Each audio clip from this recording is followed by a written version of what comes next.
ولا یعزلو، عزل بھی نہ کریں۔ عزل اس کو کہتے ہیں کنڈو میں استعمال کریں، یا پھر ہم بستری کے دوران جب انزال ہو تو انزال کے دوران اپنی آلہ تناسل کو باہر نکالے اور انزال باہر کر دے، اس کو کہتے ہیں عزل۔ تو عزل جو ہے وہ ان کی بھی احکام موجود ہیں۔ کچھ عزل جائز ہے کہ وہ کر لیں، لیکن کچھ عزل ایسے ہیں کہ جو ناجائز ہے، اس خطرے کی وجہ سے کہ جب میرے ہاں بچے پیدا ہوں گے تو ان کو رزق روزی کون دے گا، کہاں سے میں کماؤں گا، کیسے وہ بڑے ہوں گے، یہ سارا کچھ اس وجہ سے میں بچے نہیں پیدا کر رہا، میں عزل کر رہا ہوں، تو یہ مذموم ہے، برا ہے، ٹھیک نہیں ہے۔ اور اگر اس وجہ سے ہو عزل کہ اگر حمل ہو جائے تو پھر یا تو حمل جو بچہ ہے اس کے لیے نقصان ہے، یا جو پہلا بچہ ہے اس کے لیے نقصان ہے، یا بیوی کے لیے نقصان ہے، ان کی صحت کے لیے نقصان ہے، تو اسی لیے عزل کیا جائے تو پھر یہ عزل ممدوح ہے، یہ عزل کر سکتے ہیں۔ وہ کوئی طبیب، کوئی حذیق، کوئی حاذق، کوئی ڈاکٹر ان کو بتا دے تو پھر یہ عزل کر لے۔ پھر اب اپنی بیوی سے عزل بیوی کی اجازت کے بغیر بھی نہیں کر سکتے، بیوی سے اجازت لیں اور پھر عزل کرے، لیکن دون الامہ، جو کنیز ہوتی ہے ان سے اجازت لینے کی طلب، کیونکہ ان کو پتہ ہے کہ اگر اس کو حمل ہو گیا تو پھر کام کون کریں، یہ ہمارا کام کاج کنیزوں سے کام کیا کرتے ہوتے تھے، یہ کون کرے، تو اسی لیے ان سے اجازت لینے کی ضرورت نہیں ہے۔ وَكُرِهَ جَمَاعَةُ الْعَزْلِ مُطْلَقًا، کچھ اصحاب جو ہے، کچھ لوگ جو ہے وہ عزل کو مطلقی مکروہ جانتے ہیں، کراہیت رکھتے ہیں، کیونکہ حضور نبی اکرم صلی اللہ علیہ وسلم نے فرمایا کہ هو الوعود الخفی، یہ چھپا ہوا قتل ہے۔ ایک حدیث شریف ایسا ہے، جیسے امام مسلم نے اس روایت کو نقل کیا ہے حضرت جزامہ بنت وہب، کہ یہ ایک حکمی قتل ہے، ایک حکمی قتل ہے، بچہ آنے والا تھا لیکن آپ نے زبردستی اس کو روکا نہیں آیا۔ اور فرمایا گیا ہے کہ یہ عزل ایسے ہیں جیسے ایک بندہ مسجد میں بیٹھ جائے بغیر عبادت کی، اب مجامعات تو کر لی، جو مجامعات سے مقصود ہے اس کو ترک کر لیا، مسجد میں تو بیٹھ گئے لیکن مسجد میں جو بیٹھنے کا مقصد تھا عبادت تھا، عبادت نہیں کہ اور ویسے مسجد میں بیٹھ گئے۔ پھر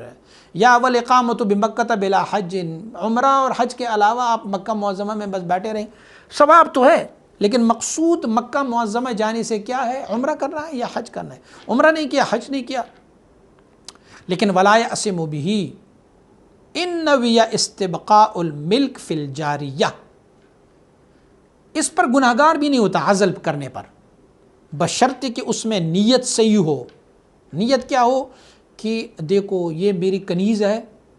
اگر اس کی کوئی بچہ پیدا ہوا، بچی پیدا ہوئی تو یہ ام ولدہ بنے گی، تو میری وہ ملکیت جو ہے اس کنیز میں نہیں رہے گی۔ آپ کو معلوم ہے کہ ام ولدہ بنے تو پھر وہ پوری ملکیت نہیں ہوتی اس میں، پھر ام ولدہ بنی اس کو۔ یا پھر یہ ہو کہ جو بیوی کا حسن و جمال ہے وہ خراب نہ ہو۔ اکثر و بیشتر جب بچہ پیدا ہو جاتا ہے تو پھر جسمانی ساخت جو ہے نا وہ تھوڑی بہت چینجنگ آ جاتے اس میں سے۔ ایک بندہ کہے بس یہ جیسے کنواری لڑکی میری بیوی ایسی رہے تو میں یہ چاہتا ہوں، اگر یہ ان کی نیت ہو۔ پھر والحیات، یا پھر یہ ہو کہ اس کی زندگی اہم ہے، ہو سکتا ہے کسی ڈاکٹر نے، کسی طبیب نے اس کو کہا ہے کہ ان کو نہ اگر پریگننٹ ہو گئی، حمل ہو گئی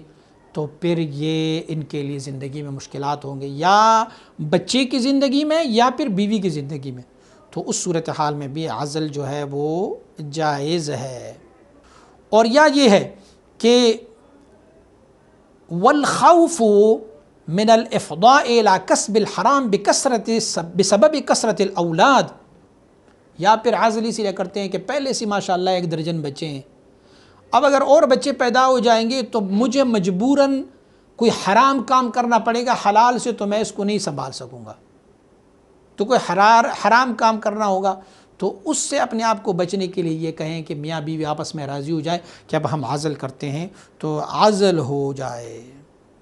فَكَانُوا يَعْزِلُونَ وَمَا نَهُوا عَنْهُ، صحابہ کرام بھی عزل فرمایا کرتے ہوتے لیکن نبی علیہ السلام نے ان کو اس عزل سے منع نہیں کیا۔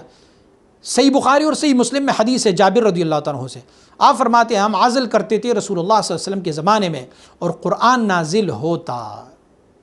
اور امام مسلم نے اس حدیث میں اور بھی اضافہ فرمایا ہماری یہ بات نبی علیہ الصلوۃ والسلام تک پہنچی کہ یہ صحابہ کرام عزل کرتے ہیں، فلم ینہانا، حضور نے ہمیں منع نہیں فرمایا، حضور نے نہیں فرمایا کہ کیوں عزل کر رہے ہو، بس کیونکہ ان لوگوں کی نیت اس میں صحیح تھی، یہ نیت نہیں تھی کہ ان کو رزق کون دے گا، ان کو زندگی کون دیں گے، یہ اس میں نہیں تھے۔ وفی روایت لمسلم، مسلم نے ایک روایت کی حضرت ابی سعید سے، انہم سألوہ عن العزل فقال لا علیکم الا تفعلوا، فرمایا حضور نبی اکرم صلی اللہ علیہ وسلم نے کوئی باک نہیں، اگر کسی نے کر لیا، نہیں کیا تو نہیں کیا۔ یہ روایت مسلم نے بھی ذکر کیا ہوا ہے۔ فرمایا جابر رضی اللہ عنہ فرماتے ایک بندہ حضور نبی اکرم صلی اللہ علیہ وسلم کے بارگاہ میں حاضر ہوا اور فرمایا کہ میری ایک کنیز ہے اور وہ ہماری خدمت کرتی ہے، ہماری کھیتوں میں بھی جاتی ہے اور آتی جاتی ہے، گھر کا کام بھی کرتی ہے، میں پھر ان کے ساتھ ہم بستری بھی کرتا ہوں، اور میں یہ بات اچھا نہیں جانتا کہ وہ حاملہ ہو جائے۔ تو حضور نبی علیہ السلام نے فرمایا اعزل عنہا ان شئت، اگر تو چاہتا ہے تو عزل کر لیا کرو بس، فإنہ سیأتیہا ما قدر اللہ، اگر آپ عزل بھی کرو گے تو اللہ نے ان کی تقدیر میں جو کچھ لکھا ہوا ہے نا وہ ہوتا ہی رہے گا، عزل کرتے کرتے ایک دن منی اندر داخل ہوگا اور بچا۔ لیکن اگر آپ کی مرضی عزل کرنا چاہو تو عزل کر لو۔ بندے نے کچھ ٹائم گزارا، پھر آیا،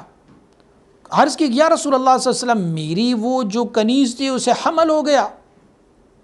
تو کریم آقا صلی اللہ علیہ وسلم نے فرمایا میں نے آپ کو کہا تھا نا کہ جو اللہ نے اس کی تقدیر میں لکھا ہوگا وہی ان کے ساتھ ہوتا رہے گا، تجھے پتہ بھی نہیں چلا، انزال ہو چکا ہوگا اور بس